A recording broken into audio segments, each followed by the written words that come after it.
OMG. Yan ang sinasabing OMG.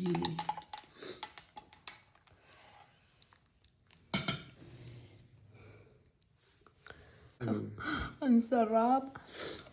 Mm. Mm. Mm. Mm. Sibong. Ibon. Gusto po ako ng bigas kasi magluluto ako ng kare-kare. Ito, nilaga ko na po siya sa luya at saka bawang. Tapos tinapon ko po yung sabaw. Saglit lang po para maklean lang siya, mahugasan. Ngayon po is ating iba-brown.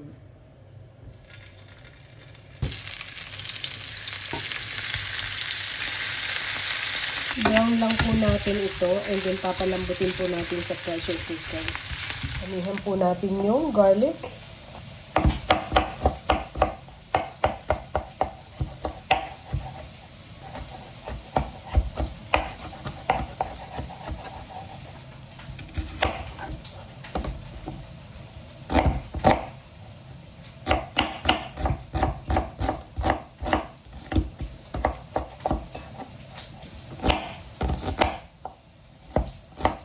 Okay na itong ating oxtail. Ngayon naman lutuin na natin.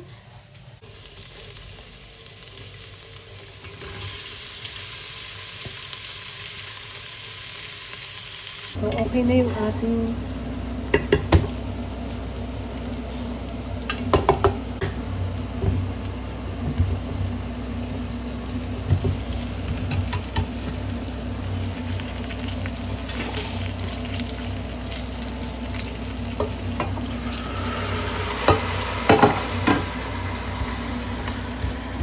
yung sabaw ng pinaglagaan ko kagabi.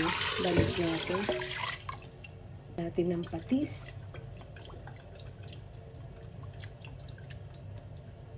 Ito yung rice na sinangag ko. Gagawa tayo ng ating sariling rice paste. Ito po yung ating atsuete. Lagay ko na dyan yung ating rice.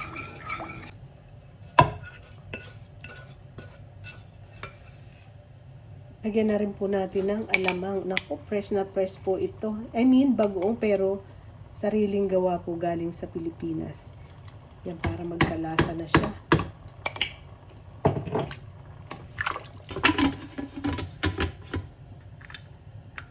So, ito na po siya.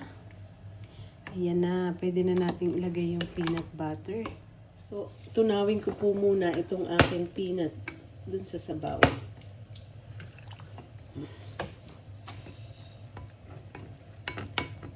Ito na po. Ayan.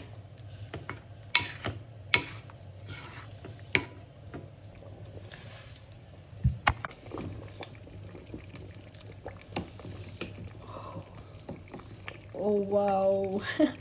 Pwede natin i-mix yung veggies. So, ready na po. And then, ready na yung aking mga veggies dito. So, I decided na hindi ko na muna ihalo doon.